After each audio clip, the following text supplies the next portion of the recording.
ஒரு பாகம் கூட விடாம அந்த பொண்ணோட உடம்பு சிதைஞ்சு போயிருக்கு. மூக்கு சிதைஞ்சிருக்கு, வாயை கர்ண கொடூரமா நசுக்கி இருக்காங்க, அந்த வாயெல்லாம் சிதைஞ்சு போய் வாய் வழியா ப்ளீடிங், தொண்டையை நசுக்கி இருக்காங்க, தொண்டை அந்த ட்ரக்கியா அதெல்லாம் உடஞ்சி, ரிப்கேஜ் நெஞ்சு மார்பூடு நசுங்கி, துணியெல்லாம் கிழிஞ்சு போய் வயிற்று பகுதி கம்ப்ளீட்டா வயிறு மேல ஏறி வச்சு 4 பேர் ஏறி மிரிச்சிருக்காங்க. ஒருத்தர் உடம்ப பிடிச்சுக்கிட்டு கால் ரெண்டையும் இந்த பக்கம் இழுத்து நசுக்கி கால் மேல ஏறி மிரிச்சு இந்த கால் எல்லாம் உடம்ப விட்டு நகர்ந்து பிறப்பு அதிகமான அளவுல நசுங்கி பிறப்பு வழியா ஓவரான ப்ளீடிங் ஆயிருக்கு. இது இல்லாம கடைசியா அந்த இறந்து போன இந்த பிரேதத்துக்கு மேல அவங்க வச்சிருக்காங்க. அப்படிங்கிறது இந்த வெஜைனல் போஸ்ட்மார்ட்டம் ரிப்போர்ட்ல செமன் உள்ள டெபாசிட் ஆயிருந்திருக்கு. இந்த வெஜைனால கலெக்ஷன் தொடர்ச்சியா அடுத்து மற்றவங்க பண்ற போது அந்த பிறப்பு ஆனது அப்படியே கிழிந்து போய்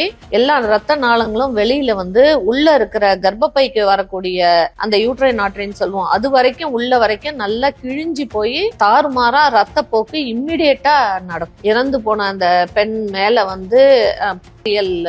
தரம் பண்ணிருக்கும் பொழுது அந்த இடமே கிழிஞ்சு ரொம்ப தாறுமாறான நிலையில இருந்திருக்கு.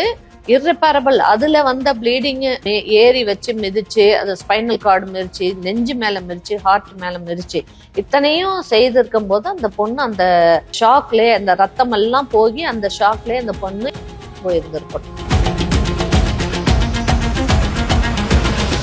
பெண் மருத்துவர் ஆர்ஜிகர் கொல்கத்தால இருக்கக்கூடிய ஒரு மெடிக்கல் காலேஜ்ல போஸ்ட் கிராஜுவேட் ட்ரெயினியா இருந்திருக்காங்க. அதாவது 2வது வருஷம் பல்மனாலஜி படிச்சுட்டு இருந்திருக்கவங்களா இருந்திருக்காங்க.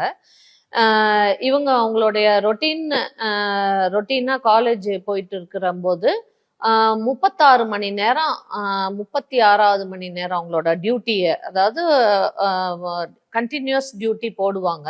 அது மாதிரியான 36வது மணி நேரம் டியூட்டி பார்த்துட்டு 3 மணி போல அவங்க அங்க இருக்கக்கூடிய ஒரு செமினார் ஹால்ல, அந்த காலேஜ்ல அந்த ஹாஸ்பிட்டல்ல இந்த மாதிரி போஸ்ட் கிராஜுவேட் தங்கறதுக்குன்னு பெரிய நல்ல இடங்கள் இல்லாததுனால இந்த காலேஜ் வளாகத்திலே இருக்கக்கூடிய ஒரு செமினார் ஹால்ல அவங்க ரெஸ்ட் எடுக்கிறதுக்காக வராங்க. இது நடக்கிற போது அநேகமா 3 மணி இருக்கும்.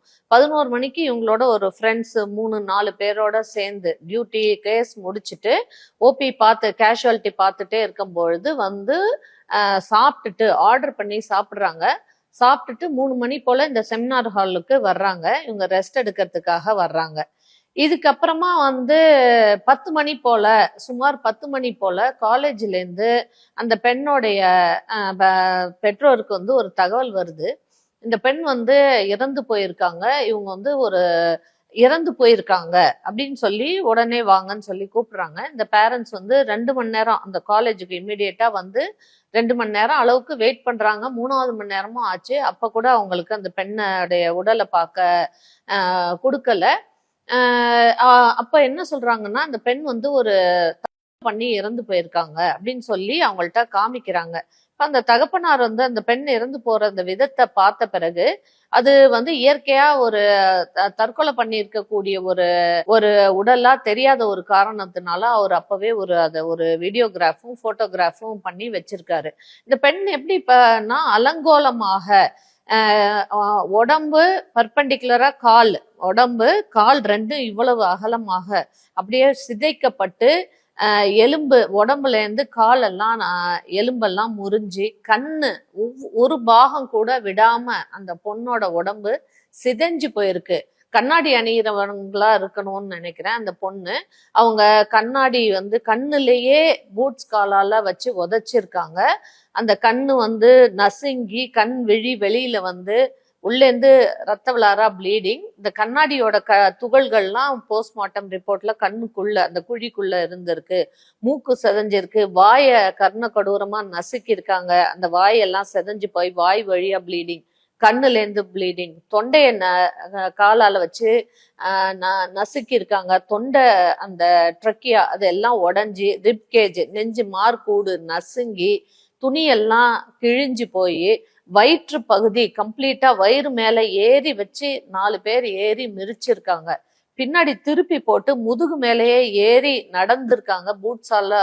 ஸோ அந்த முதுகுல இருக்க எல்லா எலும்புகளும் உடஞ்சி காலை ஒருத்தர் உடம்ப பிடிச்சுக்கிட்டு கால் ரெண்டையும் இந்த பக்கம் இழுத்து நசுக்கி கால் மேல ஏறி மிதிச்சு இந்த காலெல்லாம் உடம்ப விட்டு நகர்ந்து உடஞ்சி எல்லா அது இல்லாம அவங்களோட பிறப்பு உறுப்பும் வந்து அதிகமான அளவுல நசுங்கி பிறப்பு உறுப்பு வழியா ஓவரான ப்ளீடிங் ஆயிருக்கு. ஸோ இந்த மாதிரியான மிக சமீப காலமாக இந்த மாதிரி ஒரு கர்ண கடூரமான ஒரு கொலைய வந்து சந்திச்சதே கிடையாது. உலகமே இந்த மாதிரி பார்த்தது கிடையாதுன்னு நான் நினைக்கிறேன். இது வந்து ஒரு ஒரு ஒரு சாடிஸ்ட், ஒரு பெர்வர்ட், என்ன இவங்கள சொல்லி நம்ம வந்து பேசுறதுங்கிறதே தெரியாத அளவுக்கு ஒன்றுக்கும் மேற்பட்ட பேர் தான் இருந்து நம்ம இந்த விஷயத்த செஞ்சிருக்காங்கன்னு நான் நினைக்கிறேன். இது இல்லாம கடைசியா இந்த இறந்து போன இந்த பிரேதத்துக்கு மேல அவங்க வந்து வச்சிருக்காங்க அப்படிங்கிறது வந்து இந்த வெஜைனல் இது போஸ்ட்மார்ட்டம் ரிப்போர்ட்ல செமன் உள்ள டெபாசிட் ஆயிருந்திருக்கு இந்த வெஜைனால கலெக்ஷன். ஸோ இவ்வளவு ஒரு அசிங்கமா அருவருக்கத்தக்க கொடூரமான முறையில அந்த பெண் வந்து இறந்து போற அந்த நிமிஷத்தை நினைச்சு பாருங்க. யாருக்கா இருந்தாலும் நம்மளுடைய எதிரியா இருந்தாலும் நம்ம வந்து இந்த மாதிரி நம்ம இது நடக்கக்கூடாது நம்ம லைஃப்ல, யாருக்குமே இது நடக்கக்கூடாதுன்னு நம்ம வந்து நினைப்போம். அந்த அளவுக்கு அது ரொம்ப மனவேதனைப்படுத்துது. பெண் குழந்தைகள் வச்சிட்டு இருக்கோம், நம்ம எல்லாருமே வச்சிருக்கோம், நம்மளே ஒரு பெண்ணா இருக்கோம். அதை நினைச்சு பார்க்கவே முடியல. இந்த நாடே வந்து இந்த ஒரு வாரமா தூங்காம இருக்குங்கிறது தான் என்னை பொறுத்த வரைக்கும் நான் நம்புறேன். ஏன்னா இவ்வளவு ஒரு நிர்பயாவுக்கு பிறகு இந்த இந்த ஒரு கொடூர கொலை, அந்த அந்த பெற்றோரோட நிலையை நினைச்சு பாருங்க. அவங்க வந்து அந்த பெண்ணை எவ்வளவு ஆசையா அது பிறந்திருக்கும், எவ்வளவு ஆசையா வளர்த்துருப்பாங்க.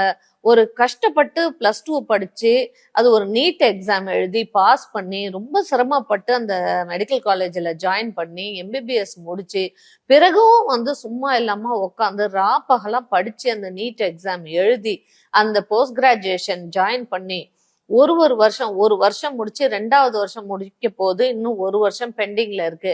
அப்படிங்கிற போது அந்த பெண் எவ்வளவு ஒரு கனவுகள், கற்பனைகள், எப்படி எல்லாம் அது வந்து கல்யாணம் பண்ணணும், எப்படி ஒரு குழந்தை பெத்துக்கணும், அம்மா அப்பாவோட எப்படி இருக்கணும், எப்படி பேஷன்ஸை பார்க்கணும், மேற்படிப்பு என்னெல்லாம் பண்ணணும், எத்தனை ஆராய்ச்சி பண்ணணும், எவ்வளவு ஒரு கனவுகளோட அந்த குழந்தை இருந்திருக்கும் அப்படிங்கிறத நினைச்சு பார்த்தாலே மிக மிக வேதனை. தொடர்ச்சியா அடுத்து மற்றவங்க பண்ற போது அந்த பிறப்புறுப்பு ஆனது அப்படியே கிழிந்து போய் எல்லா ரத்த நாளங்களும் வெளியில வந்து உள்ள இருக்கிற கர்ப்பப்பைக்கு வரக்கூடிய அந்த யூட்ரைன் ஆர்டரின்னு சொல்லுவோம், அது வரைக்கும் உள்ள வரைக்கும் நல்லா கிழிஞ்சு போய் தாறுமாறா ரத்தப்போக்கு இம்மிடியேட்டா நடக்கும். எல்லா இடங்களும் மோசமான நிலையில கிழிஞ்சு போயிடும். ஒரு சுகப்பிரசவத்திலே ஒரு பெரிய குழந்தையா இருக்கு, தலை திரும்பாம இருக்கு, ஆயுதம் போட்டு நம்ம எடுக்கிறோம் அப்படிங்கிற போதே அந்த ஆயுதம் போடுற போதே கண்ணாம்னான்னு கிழிஞ்சு போயிடும். அதை கரெக்டா வந்து கரெக்ஷன் பண்ணி நாங்க தைச்சு முடிக்கவே கிட்டத்தட்ட 1.5 மணி நேரம் ஆயிடும், ஒரு ஆயுதம் போட்டு ஒரு குழந்தை தலையை எடுக்கிற போது. ஸோ இது பாத்தீங்கன்னா பல பேர் இந்த இறந்து போன அந்த பெண் மேல வந்து பண்ணியிருக்கும் பொழுது அந்த இடமே வந்து கிழிஞ்சு ரொம்ப தாறுமாறான நிலையில இருந்திருக்கு. இர்ரிப்பேரபிள். அதுல வந்த ப்ளீடிங்கு, அந்த ப்ளீடிங்கும் பிளஸ் அந்த பொண்ணை வந்து ஏறி வச்சு மிதிச்சு, அது ஸ்பைனல் கார்டு மிதிச்சு, நெஞ்சு மேல மிதிச்சு, ஹார்ட் மேல மிதிச்சு, இத்தனையும் செய்திருக்கும் போது அந்த பொண்ணு அந்த அந்த ஷாக்லேயே அந்த ரத்தம் எல்லாம் போகி அந்த ஷாக்லேயே அந்த பொண்ணு இறந்து போயிருந்திருக்கணும். இந்த நடந்துக்கக்கூடிய கொடூரத்தை பார்த்தா இந்த பெண் பிழைப்பதற்கான எந்த வித மூகாந்தரமும் இல்லவே இல்லை. அவங்க அதை எய்ம் பண்ணி தான் இந்த பெண் வந்து கொலை பண்ணிட்டாங்க, அதை கொலை பண்ணணும் அப்படிங்கறதுதான் அவங்களோட மோட்டோவா இருந்திருக்கு. ரேரஸ்ட் ஆஃப் த ரேர் இந்த பொண்ணு வந்து பொழைச்சிருந்ததுன்னா அது ஒரு வெஜிடபிளா தான் இருந்திருக்கும். படுத்த படுக்கையிலே கோமா ஸ்டேஜிலே இருந்து 99% இறந்து தான் போகும். 0.5% அப்படியே பிழைக்கிற மாதிரி இருந்தாக்கவும் அது ஒரு மூளையிலும் வேலை செய்யாம அப்படியே ஒரு பிரேதமான நிலையிலேயே தான், அன்கான்சியஸா கோமாலேயே தான் இருக்கும். அந்த வாய்ப்புகள் மிக மிக குறைவு இவ்வளவு கிரீவன்ட் இன்ஜுரியை பார்க்கக்குள்ள. பட் அப்படி இருந்தா அந்த பொண்ணு எதுக்கும் உதவாத ஒரு வெஜிடேட்டிவ் ஸ்டேட்ல தான் இருந்திருக்கும். இந்த பெண் வந்து எதையோ கண்டுபிடிச்சிருந்திருக்காங்க. அந்த ஹாஸ்பிட்டல்ல நிறைய விஷயங்கள் நடந்துகிட்டே இருக்குது. ஹையர் அத்தாரிட்டிஸ், இந்த பிரின்சிபல், அந்த ஹாஸ்பிட்டலோடைய பிரின்சிபல் இன்வால்வ் ஆகி அந்த இன்டர்ன்ஸ், அங்க இருக்க பயிற்சி மருத்துவர்கள், மேலும் இந்த பொண்ண மாதிரி இருக்கிற போஸ்ட் கிராஜுவேட்டுங்க நிறைய பேர் அந்த ஹாஸ்பிட்டல்ல இருக்கிற மருந்துகள், மருந்துகளா இருக்கட்டும், அதாவது நார்காட்டிக் ட்ரக்ஸ் வேற, ஒரு ஹாஸ்பிட்டல்ல தாராளமா புழங்கக்கூடியது நார்காட்டிக் ட்ரக்ஸ். இப்ப அதுக்கு எல்லாத்துக்கும் கண்ட்ரோல் வந்துருச்சு. பட் இருந்தாலும் நார்காட்டிக் ட்ரக்ஸ் இல்லாம நார்மலா குடைக்கக்கூடிய ட்ரக்ஸ் எல்லாமே எடுத்து வெளியில விற்பனை பண்றது, இந்த மாதிரி எல்லாம் நடந்திருக்கு. அதை இந்த பெண் கண்டுபிடிச்சிருந்திருக்காங்க. அதை பத்தி இவங்க கம்ப்ளைண்ட் கொடுத்திருந்திருக்காங்க. கொடுத்த கம்ப்ளைண்ட் எல்லாம் காதுல வாங்கல. இந்த பெண் அவங்க பேரண்ட்ஸ் கிட்ட பேசியிருக்காங்க. பேரண்ட்ஸ் இயலாதவங்க, அவங்க வசதி இல்லாதவங்க, வயசானவங்க, அவங்களால எந்த ஸ்டெப்பும் ஹெல்ப்பும் பண்ண முடியல. டிபார்ட்மெண்ட் ஹெச்ஓடிட்ட சொல்லியிருக்காங்க. இது மாதிரிலாம் நம்ம நிறைய கேள்விப்படுறோம். இந்த பர்டிகுலர் இன்சிடென்ட் இந்த ஹாஸ்பிட்டல்ல நடந்திருக்கிறது வாஸ்தவம் தான். பட் இதுல அந்த பிரின்சிபல் இன்வால்வ் ஆயிருக்காரு, again who's also a doctor. இந்த பர்டிகுலர் இன்சிடென்ட் இந்த மாதிரி நடந்திருக்கு. இது அந்த டாக்டரா அதே ஃப்ரெட்டர்னிட்டி இருக்க நான் ரொம்ப வெட்கி தலையை குனிகிறேன். ஏன்னா எங்களை மாதிரி ஒரு டாக்டர் இந்த பிரின்சிபலா இருந்து இந்த பெண்ணை